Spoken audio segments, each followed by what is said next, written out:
الحمد لله طب القلوب دوائها وعافية الأبدان وشفائها ونور الأبصار وضيائها وعلى آله وأصحابه وسلم.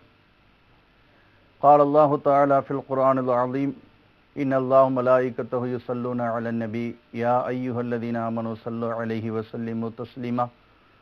اللهم صل على سيدنا ونبينا مولانا محمد وبارك وسلم عليه.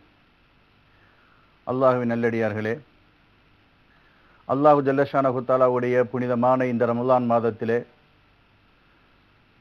நாம் இருக்கிறோம். இந்த ரமலானுடைய மாதத்திலே அல்லாஹு ஜல்லஷானஹு தஆலா பல்வேறுபட்ட நிஅமத்துகளை நமக்கு அருளியிருக்கிறான். அதில் மிகப்பெரிய ஒரு நிஅமத் என்னவென்று சொன்னால், இந்த ரமலானுடைய மாதத்திலே நம்முடைய எல்லா பாவங்களையும் அல்லாஹ் மன்னித்து நம்முடைய வாழ்க்கையை ஒரு உயர்ந்த வாழ்க்கையாக அல்லாஹ் அமைப்பதற்கு தேர்வு செய்திருக்கிறான் இந்த ரமலானை. அப்படிப்பட்ட இந்த ரமலானிலே நாம் இப்பொழுது இருக்கக்கூடிய இந்த நிலை 2வது 10 அல்லாஹ்வுடைய மக்ஃபிரத்தை நாம் காத்து இருக்கக்கூடிய 10லே இருக்கிறோம். இந்த 2வது 10 எந்த அளவிற்கு உயர்ந்தது என்பதை நாம் தெரிந்து கொள்ள வேண்டும். இதை நாம் எந்த அளவிற்கு அலட்சியமாக நம்முடைய காலங்களை கழித்து கொண்டிருக்கிறோம் என்பதையும் நம்முடைய வாழ்விலே கொஞ்சம் சிந்தித்து பார்க்க நாம் கடமைப்பட்டிருக்கிறோம். ஒரு அரசாங்கம் இருக்கிறது. அந்த அரசாங்கத்திலே மிகப்பெரிய ஒரு கொள்ளைக்காரன் மிகப்பெரிய அட்டுழியம் செய்து கொண்டிருக்கிறான். இப்பொழுது அந்த அரசாங்கம் அவனுக்கு என்ன செய்கிறது என்று சொன்னால், 3 விதமான வாய்ப்புகளை அவனுக்கு வழங்குகிறது. முதலாவது என்னவென்று சொன்னால், நீ செய்து கொண்டிருக்கக்கூடிய தவறை நீ விட்டு எங்களிடத்திலே சரணடைந்து விடு. அப்படி நீ சரணடைந்தாய் என்று சொன்னால் உன்னை நாங்கள் மன்னித்து விடுகிறோம் என்று சொல்லுகிறது. 2வதாக அந்த அரசாங்கம் சொல்லுகிறது, மன்னிப்பது மட்டுமல்ல, அதற்கு அடுத்த நிலையாக நாங்கள் என்ன செய்கிறோம் என்று சொன்னால், மன்னிப்பதோடு உனக்கு நாங்கள் எந்த தண்டனையும் நாங்கள் தரமாட்டோம் என்று சொல்லுகிறார்கள். எந்த தண்டனையும் தரமாட்டோம் என்று சொல்வது மட்டுமல்ல, அதற்கு அடுத்து அவர்கள் சொல்லுகிறார்கள், உனக்கு என்ன வசதி வாய்ப்புகள் வேண்டுமோ, கார் வேண்டுமோ, பங்களா வேண்டுமோ, நீ எதையெல்லாம் நீ பிரியப்படுகிறாயோ அத்தனையும் நாங்கள் தருகிறோம் என்பதாக சொல்லுகிறார். இந்த திருடன், இந்த கொள்ளைக்காரன் அவன் யோசனை செய்து பார்க்கிறான். முதலிலே நமக்கு மன்னிப்பு கிடைக்கிறது. ஏனென்று சொன்னால், நாம் ஒளிந்து வாழ்ந்து கொண்டிருக்கக்கூடிய இந்த நிலை நம்மை விட்டு முதலிலே விலகிறது. 2வதாக நமக்கு எந்த தண்டனையும் தரமாட்டார்கள். 3வதாக நாம் எதற்காக வேண்டி இந்த செயலை தேர்வு செய்தோம் என்று சொன்னால், சுகபோகமாக வாழ்வதற்கு அதையும் அவர்கள் தர தயாராக இருக்கிறார்கள். இப்படிப்பட்ட இந்த ஒரு சூழலிலே நாம் சரணடைவதுதான் நம்முடைய வாழ்க்கைக்கு முழுமையான பாதுகாப்பு என்பதை உணர்ந்து அந்த திருடன் சரணடைந்து விடுவான். அதே நிலையைத்தான் அல்லாஹு ஜல்லஷானஹு தஆலாவும் கூறி காட்டுகிறான். இந்த மக்ஃபிரத்துடைய இந்த 10லே நீங்கள் வாருங்கள், தௌபாவை செய்யுங்கள். அல்லாஹ்விடத்திலே குல்லு பனி ஆதமன் ஹத்தாஊன், ஒவ்வொரு மனிதர்களுமே தவறு செய்யக்கூடியவர்கள் தான், தவறுக்கு அப்பாற்பட்டவர்கள் யாரும் இல்லை. எனவே நீங்கள் தெரிந்தோ தெரியாமலோ செய்திருக்கக்கூடிய எல்லா விதமான தவறுகளை விட்டு நீங்கள் என்ன செய்யுங்கள், என்னிடத்திலே தௌபா செய்யுங்கள் இந்த 2வது 10லே. அப்படி நீங்கள் தௌபா செய்வீர்கள் என்று சொன்னால் உங்களுடைய பாவத்தை நான் மன்னிக்கிறேன். அரசாங்கம் எப்படி பாவத்தை மன்னிக்கிறேன் என்று சொல்லுகிறதோ, உன்னுடைய தவறை தண்டிக்க மாட்டோம் என்று சொல்லுகிறதோ, மன்னிக்கிறோம் என்று சொல்லுகிறதோ, அதே போன்று இந்த அல்லாஹும் நம்மிடத்திலே சொல்லுகிறார். 2வதாக அந்த மனிதன் தண்டிக்க மாட்டேன் என்பதாக அல்லாஹ் வாக்குறுதியும் நமக்கு தருகிறான். 3வதாக இத்துக்கும் மினன்னார், நரகத்திலே இருந்த அந்த மனிதனை அல்லாஹ் விடுதலை செய்கிறான். அல்லாஹ் விடுதலை செய்து விட்டான் என்று சொன்னால் அவனுக்கு உயர்தரமான சொர்க்கத்திலே அவன் விருப்பப்படுகிறானோ, அவன் எதை பிரியப்படுகிறானோ அத்தனை விதமான சுகங்களையும் அவன் அனுபவித்துக் கொள்ளலாம். ஆனால் அரசாங்கத்திலே கூட ஒரு சில மாற்றங்கள் ஏற்படுகிற பொழுது நம்மை தண்டிக்கும் வாய்ப்பு ஏற்படும். ஆனால் அல்லாஹ்வுடைய அரசாங்கம் இருக்கிறதே, லகுல் முல்கு சமாவாத்தி வல்லர், வானம் பூமி அனைத்திற்கும் அவன் சொந்தமானவன். அவன் ஒரு முடிவை எடுத்து விட்டான் என்று சொன்னால், இவனை தண்டிப்பதை விட்டு நான் மன்னித்து விட்டேன் என்று சொன்னால் அவருக்கு மீண்டும் தண்டனை கொடுப்பதற்கு யாருக்கும் எந்த சக்தியும் கிடையாது. அப்படி உயர்தரமான அல்லாஹு ஜல்லஷானஹு தஆலா இந்த 2வது 10 என்ற மக்ஃபிரத்தை நமக்கு ஏற்படுத்தி கொடுத்திருக்கிறான். அதை நாம் எந்த அளவிற்கு அல்லாஹ்விடத்திலே தௌபா செய்து தன்னுடைய ஒவ்வொரு பாவத்திற்காக வேண்டியும் அவனிடத்திலே நாம் தௌபா செய்து பாவத்திலே இருந்து மீட்சி பெறுவதற்கு நாம் முழுமையான முறையிலே நாம் முயற்சிகளை செய்ய வேண்டும். அதற்கும் அன்னலம் பெருமானார் சில வழிமுறைகளை நமக்கு கற்றுத் தந்திருக்கிறார்கள். இந்த ரமலானுடைய காலத்திலேயும் சரி, மற்ற எல்லா காலங்களிலேயும் சரி, நாம் செய்யக்கூடிய தவறுகளுக்கு எப்படி தன்னை தான் தற்காத்துக் கொள்வது என்ற வழிமுறைகளையும் அண்ணலம் பெருமானார் ஸல்லல்லாஹு அலைஹி வஸல்லம் நமக்கு சொல்லி தந்திருக்கிறார்கள். அந்த அடிப்படையிலே அண்ணலம் பெருமானார் ஸல்லல்லாஹு அலைஹி வஸல்லத்திலே ஒரு சஹாபி வருகிறார்கள். அவர்கள் யார் என்று சொன்னால் திஹியத்துல் கல்பி என்று சொல்லக்கூடிய சஹாபி. இவர்கள் இஸ்லாத்திற்கு வருவதற்கு முன்னால் இவருடைய வேலை என்னவென்று சொன்னால், அரபு குலத்திலேயே 700 குடும்பங்களுக்கு தலைவராக இவர் திகழ்ந்தவர்கள்.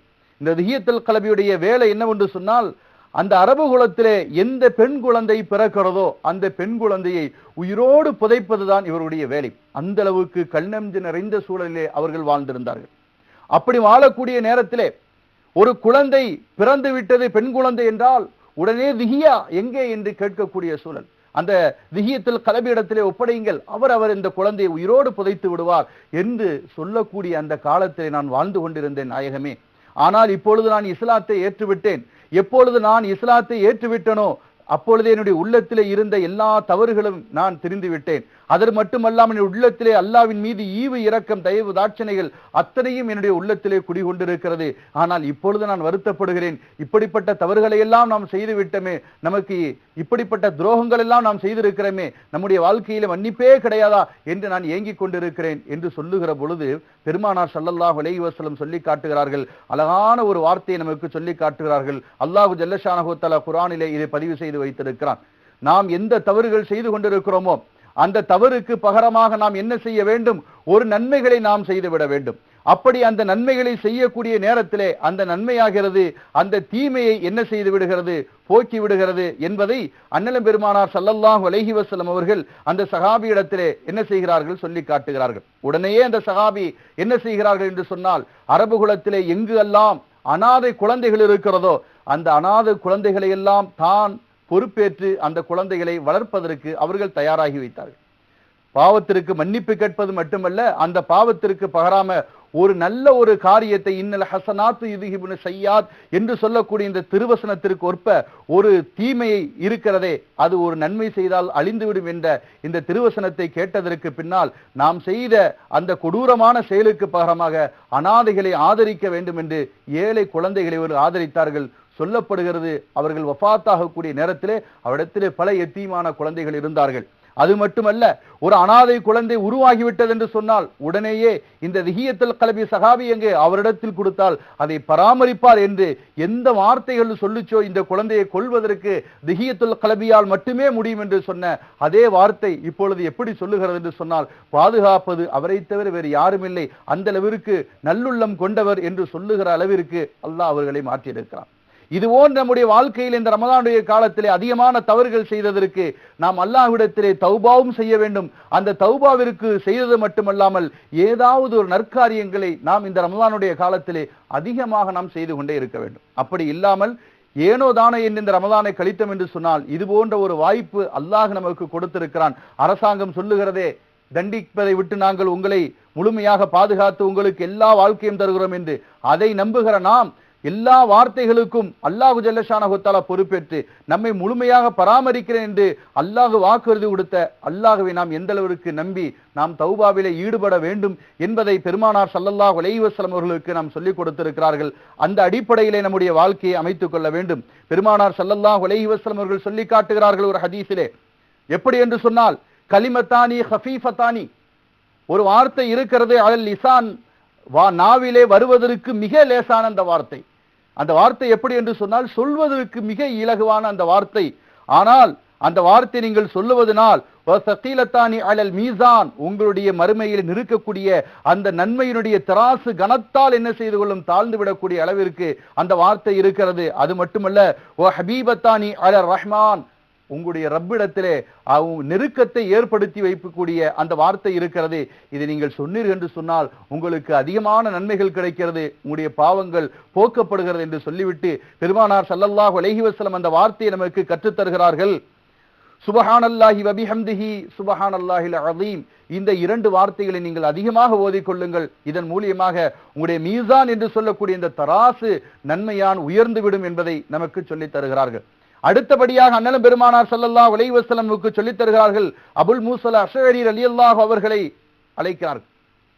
அழைத்து சொல்லுகிறார்கள், அபுல் மூசாவே, நான் ஒரு வார்த்தையை உங்களுக்கு நான் கற்றுத் தருகிறேன். அந்த வார்த்தை இருக்கிறதே, நன்மையை உங்களுக்கு அதிகமாக தருகிறது மட்டுமல்லாமல் உங்களுடைய பாவங்களை எல்லாம் முழுமையாக போக்கிவிடக்கூடிய ஒரு வார்த்தையை சொல்லுகிறேன். அந்த வார்த்தை எதுவென்று தெரியுமா?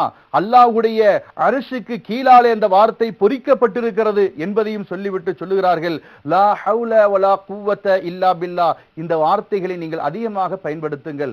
அப்படி பயன்படுத்துவதனால் உங்களுடைய பாவங்கள் மன்னிக்கப்படுகிறது. இந்த ரமலானுடைய காலத்திலே நாம் எப்பொழுதெல்லாம் தனிமையிலே இருக்கிறோமோ அதிகமாக இந்த லா ஹவுல வலா குவத்த இல்லா பில்லா என்று இந்த சொல்லக்கூடிய இந்த வார்த்தைகளை நாம் அதிகமாக பயன்படுத்த நாம் கடமைப்பட்டு இருக்கிறோம். அதற்கடுத்து அண்ணல் பெருமானார் ஸல்லல்லாஹு அலைஹி வஸல்லம் இன்னும் ஒரு இடத்திலே சொல்லுகிறார்கள். உம்மு சுலைம் என்ற சஹாபி பெண்மணி வருகிறார்கள் நாயகம் ஸல்லல்லாஹு அலைஹி வஸல்லம் இடத்திலே வந்து சொல்லுகிறார்கள், நாயகமே, எனக்கு நீங்கள் ஒரு வார்த்தையை நீங்கள் கற்றுத்தாருங்கள். அந்த வார்த்தை எப்படி இருக்க வேண்டும் என்று சொன்னால் அல்லாஹ்வை மனம் மகிழ வைக்க வேண்டும், அல்லாஹ்வை குளிர்விக்க வேண்டும். அந்த வார்த்தை, அதற்கு அடுத்து நான் எதை கேட்டாலும் அல்லாஹு ஜல்ல ஷானஹு தஆலா உடனே எனக்கு அவன் நிறைவேற்றி தர வேண்டும் என்ற ஒரு வார்த்தை எனக்கு நீங்கள் கற்றுத்தாருங்கள் நாயகமே என்று உம்மு சுலைம் என்ற சஹாபி பெண்மணி அனஸ் ரலியல்லாஹுடைய தாயார் அவர்கள் அண்ணலும் பெருமானார் ஸல்லல்லாஹு அலைஹி வஸல்லம் இடத்திலே கேட்கிறார்கள். அப்படி கேட்கிற பொழுது பெருமானார் ஸல்லல்லாஹு அலைஹி வஸல்லம் அழகான ஒரு வார்த்தையை சொல்லித் தருகிறார்கள். 4 வார்த்தையை பெருமானார் ஸல்லல்லாஹு அலைஹி வஸல்லம் அவர்கள் சொல்லித் தருகிறார்கள். ஒன்று, சுப்ஹானல்லாஹ் என்ற வார்த்தையை நீங்கள் 10 முறையும், அல்ஹம்துலில்லாஹ் என்ற வார்த்தையை 10 முறையும், லா இலாஹ இல்லல்லாஹ் என்ற வார்த்தையை 10 முறையும், அல்லாஹு அக்பர் என்ற வார்த்தையை 10 முறையும் நீங்கள் ஒவ்வொரு தொழுகைக்கு பின்னாலும் ஒவ்வொரு துஆ கேட்பதற்கு நீங்கள் முன்னால் இதை நீங்கள் இந்த 4 வார்த்தைகளையும் 10 முறை நீங்கள் பயன்படுத்தி விட்டு அதற்கு அடுத்து நீங்கள் துஆ கேட்டால் அல்லாஹ் உங்களுடைய துஆவை செவிமடுத்து அவன் கேட்கிறான். எந்த தங்கு தடை இல்லாமல் உங்களுடைய துஆவை அல்லாஹ் அங்கீகரிக்கிறான். அப்படி நீங்கள் கேட்டுவிட்டு அதிகமாக நம்முடைய தௌபா நாம் செய்திருக்கக்கூடிய ஒவ்வொரு பாவங்களுக்கும் நாம் அல்லாஹ்விடத்திலே பிரார்த்தனைகளை கேட்டு நம்மை சீர்திருத்திக் கொள்ள வேண்டும். இது போன்ற ரமலானுடைய மாதம் அல்லாமல் வேறு எந்த ஒரு காலத்திலேயாவது நம்முடைய பாவங்களை போக்குவதற்கு வழி இருக்கிறதா என்று சொன்னால் நாம் அப்படி சொல்லிவிட முடியாது. அல்லாஹ் அப்படி உயர்தரமான இந்த மாதத்தை நமக்கு ஏற்படுத்தி கொடுத்திருக்கிறான். அது மட்டுமல்ல, கடைசியாக அண்ணலம் பெருமானார் ஸல்லல்லாஹு அலைஹி வஸல்லம் அவர்கள் வரிசையாக பாவங்களை மன்னிக்கிற விஷயத்திலே சொல்லுகிற பொழுது, என்னின் மீது நீங்கள் அதிகமாக ஸலவாத்து சொல்லுங்கள். யார் என்னின் மீது ஒரே ஒரு முறை அவர்கள் ஸலவாத்து சொல்லுகிறார்களோ அவர்களுடைய 10 பாவங்கள் மன்னிக்கப்படுகிறது, 10 அந்தஸ்துகள் அவருக்கு உயர்த்தப்படுகிறது என்று பெருமானார் ஸல்லல்லாஹு அலைஹி வஸல்லம் அவர்கள் நமக்கு சொல்லி காட்டுகிறார்கள். 10 நன்மைகளும் அவர்களுக்கு வழங்கப்படுகிறது என்று. பெருமானார் ஸல்லல்லாஹு அலைஹி வஸல்லம் அவர்கள் மீது அதிகமாக நன்மைகளை நாம் சொல்லிக்கொண்டே ஸலவாத்துகளை சொல்லி நன்மைகளை சம்பாதிக்க வேண்டும். பெருமானார் ஸல்லல்லாஹு அலைஹி வஸல்லம் அவர்களுடைய அந்த ஸலவாத்தின் மூலியமாக தான் எத்தனையோ இறைநேசர்களும் வலிமார்களும் குத்துபுகளும் நாம் உருவாகி இருக்கிறார்கள். லா இலாஹ இல்லல்லாஹுவை யாரும் மாற்றம் செய்தது கிடையாது. ஆனால் முஹம்மது ரசூலுல்லாஹ் என்ற இந்த ஆஷிக்கே ரசூலின் மீது முஹப்பத்தை வைப்பது, ரசூலின் மீது எந்த அளவிற்கு முஹப்பத்தை வெளிப்படுத்துவது என்ற இந்த விஷயத்தில் மட்டும்தான் நாம் என்ன செய்து கொண்டிருக்கிறோம், பின்தங்கி கொண்டிருக்கிறோம். இங்கு இருக்கக்கூடிய எல்லா வலிமார்களும் இறைநேசர்களும் உருவாகி இருக்கிறார்கள் என்று சொன்னால் அதற்கு அடிப்படை காரணம் அண்ணலும் பெருமானார் ஸல்லல்லாஹு அலைஹி வஸல்லம் அவர்களின் மீது நாம் வைத்திருக்கக்கூடிய முஹப்பத்து ஒன்றுதான் பெருமானார் ஸல்லல்லாஹு அலைஹி வஸல்லம் அவர்களை அதிகமாக என்ன செய்திருக்கிறது, நெருக்கத்தை ஏற்படுத்தியிருக்கிறது. அல்லாஹ்வுடைய நெருக்கத்தையும் நமக்கு ஏற்படுத்தியிருக்கிறது.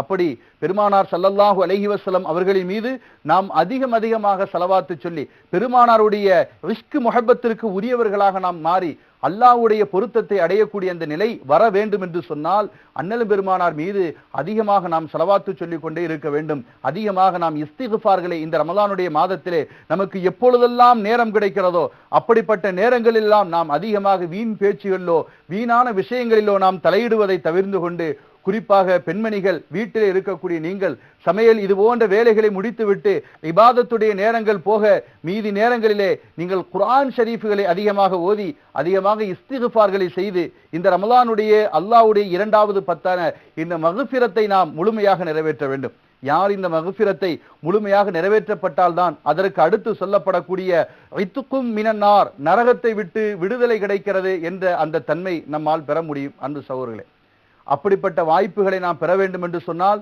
இந்த ரமலானிலே இருக்கக்கூடிய இந்த மக்ஃபிரத் என்ற இந்த 10 நாட்களையும் நாம் எந்த சூழலிலும் தவற விட்டு விடக்கூடாது. அதிகமான இபாதத்துகளையும் அதிகமான இஸ்திக்ஃபார்களிலும் அண்ணலம் பெருமானார் ஸல்லல்லாஹு அலைஹி வஸல்லம் அவர்களின் மீது அதிகமான ஸலவாத்துகளையும் அதிகமாக குர்ஆன் ஷரீஃபை ஓதுவதிலையும் குர்ஆன் ஷரீஃபை கேட்பதிலையும் இது போன்ற நல்ல அமல்களிலே நாம் முழுமையாக ஈடுபடக்கூடிய அந்த சூழலை நாம் உருவாக்கி கொள்ள வேண்டும். அண்ணலம் பெருமானார் ஸல்லல்லாஹு அலைஹி வஸல்லம் அவர்கள் ரமலானுடைய மாதம் ஆயிஷா ரலியல்லாஹு அன்ஹா அவர்கள் நமக்கு சொல்லித் தருகிறார்கள். ரமலானுடைய மாதம் வந்து விட்டது என்று சொன்னால் அண்ணலம் பெருமானார் ஸல்லல்லாஹு அலைஹி வஸல்லம் அவர்கள் அந்த ரமலானிலே மிக பரபரப்பாக இருப்பார்கள். நன்மைகளை சம்பாதிப்பதற்கான ஆர்வத்தை எந்த அளவிற்கு பெருமானார் ஸல்லல்லாஹு அலைஹி வஸல்லம் தன்னுடைய வாழ்க்கையிலே சஹாபாக்களுக்கு முன்மாதிரியாக அவர்கள் வாழ்ந்து காட்டியிருக்கிறார்கள். ரமலானுடைய காலத்திலே தன்னுடைய வீடுகளிலே கூட அவர்கள் கூடாத நிலைகளிலே அதிகமாக அமல்களிலே அவர்கள் ஈடுபட்டு இருக்கிறார்கள். ஆனால் நம்முடைய நிலைகளை பார்க்கக்கூடிய நேரத்திலே ரமலான் என்பதை நாம் மிக கேளிக்கையான முறையிலையும் நாம் கழித்துக் கொண்டிருக்கிறோம். நமக்கு நேரம் போகவில்லை என்று சொன்னால் வீணான பேச்சுகளிலேயும் வீணான சூழல்களையும் நாம் உருவாக்கி கொண்டிருக்கிறோம். அப்படிப்பட்ட சூழல்களை எல்லாம் தவிர்த்து கொள்ள வேண்டும். இந்த ரமலான் மிகப்பெரிய ஒரு பொக்கிஷமாக நம்முடைய வாழ்க்கையில் இந்த ரமலான் நமக்கு கிடைத்திருக்கிறது. மிகப்பெரிய அருளாக நாம் நினைத்து என்ன செய்ய வேண்டும்? இந்த ரமலானை நாம் முழுமையாக கழிக்க வேண்டும். அப்படி நாம் இந்த ரமலானை தவறவிட்டோம் என்று சொன்னால் அடுத்தடுத்து இந்த ரமலானை பெற்றுக்கொள்ளக்கூடிய தௌஃபீக்கை அல்லாஹ் நமக்கு நாடுகிறானா என்ற அந்த உத்தரவாதத்திற்கு நாம் எந்த ஒரு பொறுப்புதாரியும் கிடையாது. அப்படி ஒரு வாய்ப்பை அல்லாஹ் நமக்கு ஏற்படுத்தி கொடுப்பான் என்பதற்கு எந்த விதமான உத்தரவும் கிடையாது. எனவே நாம் இப்படிப்பட்ட இந்த ரமலான் நமக்கு கிடைக்கப்பட்டிருக்கக்கூடிய அரிய பல வாய்ப்புகளை அல்லாஹ் ஏற்படுத்தி இருக்கிறான். அப்படிப்பட்ட இந்த ரமலானிலே எல்லா சூழல்களையும் நாம் முழுமையாக அல்லாஹ்வுடைய பொருத்தத்திற்காக வேண்டியும் ரசூல் ஸல்லல்லாஹு அலைஹி வஸல்லம் பொருத்தத்திற்காக வேண்டி நாம் முழுமையான முறையிலே பயன்படுத்தி அல்லாஹ் ஜல்லஷானஹு தஆலா எதை நமக்கு சொல்லி இருக்கிறானோ அதன்படி நாம் முழுமையான முறையிலே நடக்கக்கூடிய தௌஃபீக்கை அல்லாஹ் நமக்கு தந்து அருள் புரிய வேண்டும். அது மட்டுமல்லாமல் ரமலானிலே நாம் இஸ்திக்ஃபார்கள் செய்து விட்டோம், தௌபாக்கள் நாம் அதிகமாக செய்து விட்டோம், இதுவெல்லாம் செய்துவிட்டால் நம்முடைய காரியம் நிறைவேறி விடுகிறது என்று நாம் நினைத்துக் கொண்டிருக்கிறோம். அப்படி அல்ல. ரமலான் நமக்கு பூர்த்தியாக வேண்டும் என்று சொன்னால் அண்ணலம் பெருமானார் ஸல்லல்லாஹு அலைஹி வஸல்லமுக்கு சொல்லி இருக்கிறார்கள், ரமலானுடைய மாதத்திலே நாம் நம்முடைய நாவுகளை கட்டுப்படுத்தி இருக்க வேண்டும். நம்முடைய எல்லா விதமான உறுப்புகள் அங்கு அவயங்களும் நோன்பு வைத்த நிலையில இருக்க வேண்டும். நாம் அப்படி இருக்கக்கூடிய நேரத்திலே தான் நம்முடைய எல்லா துஆக்களுமே அங்கீகரிக்கப்படுகிறது. அண்ணலம் பெருமானார் ஸல்லல்லாஹு அலைஹி வஸல்லம் சொல்லுகிறார்கள், எத்தனையோ நபர்களுடைய பசியும் தாகமும் மட்டும்தான் அவர்களுக்கு மிஞ்சி இருக்கிறது, வேறு எந்த ஒரு அமல்களும் அவரிடத்திலே மிஞ்சி இருக்கவில்லை என்று சொல்லுகிறார்கள். என்று சொன்னால் நாம் பசித்திருக்கிறோம், தாகித்திருக்கிறோம். ஆனால் அடுத்து எந்த காரியங்களை ரமலானிலே தடுக்க வேண்டும் என்று ஏந்தல் நபி நமக்கு சொல்லி தந்திருக்கிறார்களோ அந்த விஷயங்களை எல்லாம் நம்முடைய வாழ்க்கையிலே கடைபிடிக்கிறோமா என்று சொன்னால் அதை நம்முடைய வாழ்க்கையிலே மற்ற காலங்களிலே எப்படி இயல்பு நிலையிலே நாம் இருக்கிறோமோ அதே இயல்பு நிலையிலே தான் நாம் இருந்து கொண்டிருக்கிறோமே ஒழிய நாம் பொய் சொல்வதையோ புறம் பேசுவதையோ நமக்கு நேரம் போகவில்லை என்பதற்காக வேண்டி அண்டை வீட்டார்களோடு சேர்ந்து கொண்டு மற்றவர்களை பற்றி பேசிக்கொண்டு புறம் பேசிக் கொண்டிருப்பதையோ இது போன்ற விஷயங்களை எல்லாம் நம்முடைய வாழ்க்கையிலே தவிர்ந்து கொள்ளாமல் இருந்து கொண்டிருக்கிறோம். ரமலானை நாம் முழுமையாக அதை கடைபிடிக்க வேண்டும். ரமலானை முழுமையாக அடைய வேண்டும் என்று சொன்னால் பசித்திருப்பதும் தாகித்திருப்பதும் மட்டுமே நமக்கு நோக்கமல்ல, அதையும் மீறிய நம்முடைய ஐம்புலன்களுடைய எல்லா விதமான செயல்களையும் நாம் முழுமையாக அடக்கி அல்லாஹ் எப்படி சொல்லி இருக்கிறானோ அதன்படி அந்த ரமலானை நாம் கழித்தோம். ஏந்தல் நபி ஸல்லல்லாஹு அலைஹி வஸல்லம் எப்படி நமக்கு சொல்லி இருக்கிறார்களோ அப்படி நாம் கழித்தோம் என்று சொன்னால் நிச்சயமாக இந்த ரமலானுடைய அந்த மக்ஃபிரத் என்று சொல்லக்கூடிய அந்த மன்னிப்பை நாம் முழுமையாக பெற முடியும்.